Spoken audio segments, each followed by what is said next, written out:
While the creative direction and transition started in the WWF over a month ago with glimpses of it going a few months back, April 21st was a breakthrough show for the company with every element the new creative set to implement into the product, from storyline advancing angles throughout the show, unpredictability, aggression, spontaneity, cliffhangers and strong characters all clicking in one of the best Raw broadcasts in its 4-year history. Steve Austin opened Raw a day after the Revenge of Taker in Your House pay-per-view, with JR and King hyping an Austin vs. Bret Hart street fight for tonight. Austin called out Bret to the ring, giving him 30 seconds to show up or he's going to find him backstage. Bret accepted the street fight to set up the match and start the show-long angle.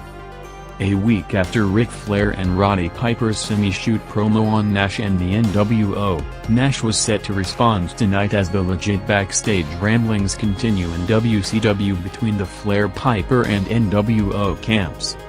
After Eric Bischoff was suspended from his position by Turner Sports president Harvey Schiller for abuse of power, the returning J.J. Dillon arrived to open the show as the babyface authority figure representing WCW against the NWO after being named chairman of WCW's committee, with a Bischoff vs. Dillon confrontation set for later in the show.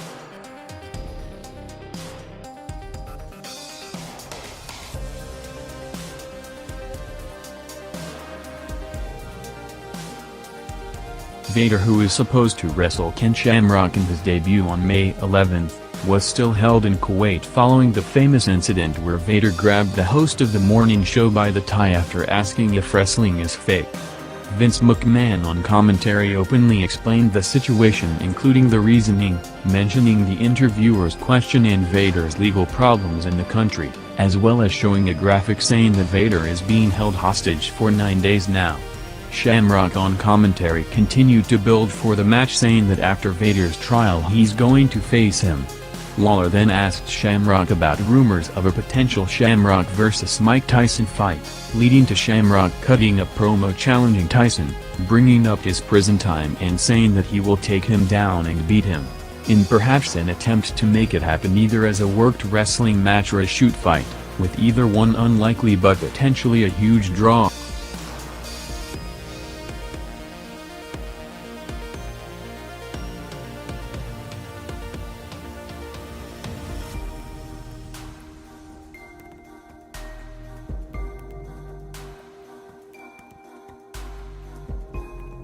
Raw's big segment of the night came in the third quarter. Austin came out for the promoted street fight with Bret, eventually showing up with Owen and Bulldog attacking Austin from behind.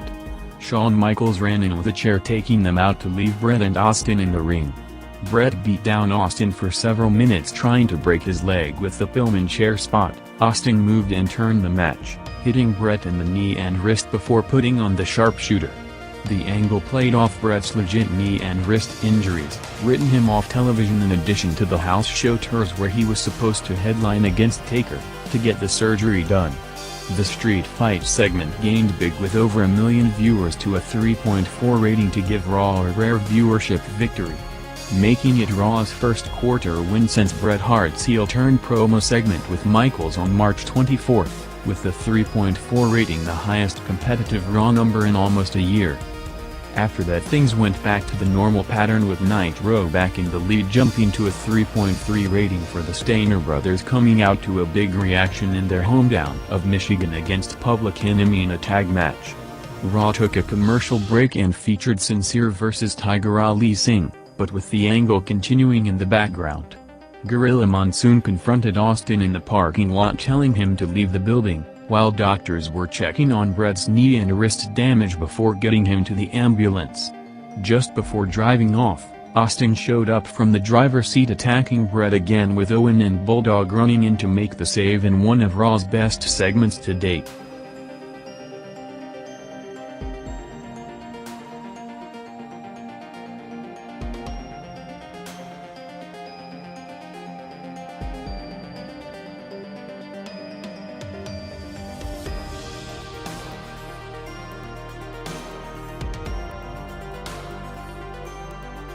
WCW's second hour started with the hyped Bischoff-Dillon confrontation bumping Nitro around 1 million viewers to a 4 rating. Dillon said that after looking at the contracts, Eric was removed from position of authority and financial control in the company, but can't be fired as he has an ironclad contract. Eric came out saying that Dillon could never fill his shoes, with Dillon noting that Eric Bischoff is now the most powerful man in the industry after making WCW the #1 company in the world. Eric continued to taunt Dillon with the "Bite Me" catchphrase as Dillon said that things are gonna change from now, positioned as fighting for WCW's heritage.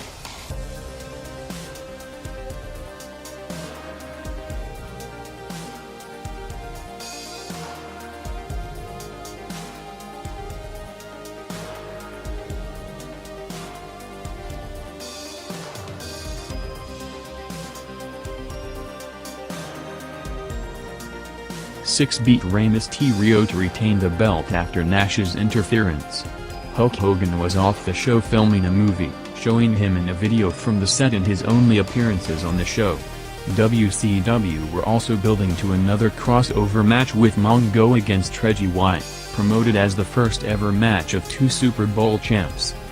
Nash and Waltman returned to the ring with the NWO to give their response for last week's Flair-Piper promo, getting personal based on real-life heat between the camps going months back. Things went up a notch in a meeting with Flair, Piper, Nash and Bischoff having disagreements regarding the Slamboree main event. Flair and Piper went on Nitro on April 14 and responded on air saying that the new generation have no respect for the guys who were responsible and paved the road for them to be in their current positions. Waltman took the microphone first saying that he knows the business history, accusing Flair of taking the gimmick and move of one of the legends of the business and Nature Boy Buddy Rogers.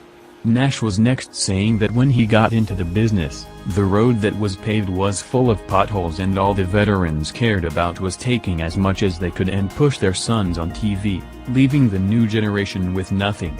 Saying that Scott Hall was here years ago ready to be a superstar and they cut his pay. And that they were the guys who lifted the business from the mess the previous generation left it in. Ending a strong personal promo saying that it's their time now, as the lines of work and shoot continue to be blurred.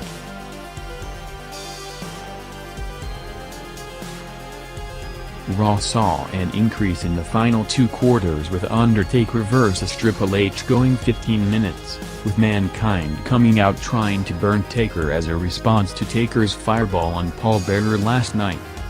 Moments later Austin returned to the ring for the 3rd time tonight, still not a clear heel or face as he told the crowd that he doesn't know why they're cheering as he did all the work himself. At that point Brian Pillman returned from injury attacking Austin with Michaels doing a run-in again to close the show. Raw drew a 2.8 rating, its highest rating since August 1996, with the hot show happening in crucial time as Raw will have a full unopposed month in the next 4 weeks for viewers to potentially sample the product. Flair, Piper and Green came out with the show already in the overrun, gaining around 900,000 viewers unopposed for the rebuttal. Flair said that there's nothing to talk about, as all 3 laid down in the ring with Flair telling the NWO to come and pave the highway in reference to their promo.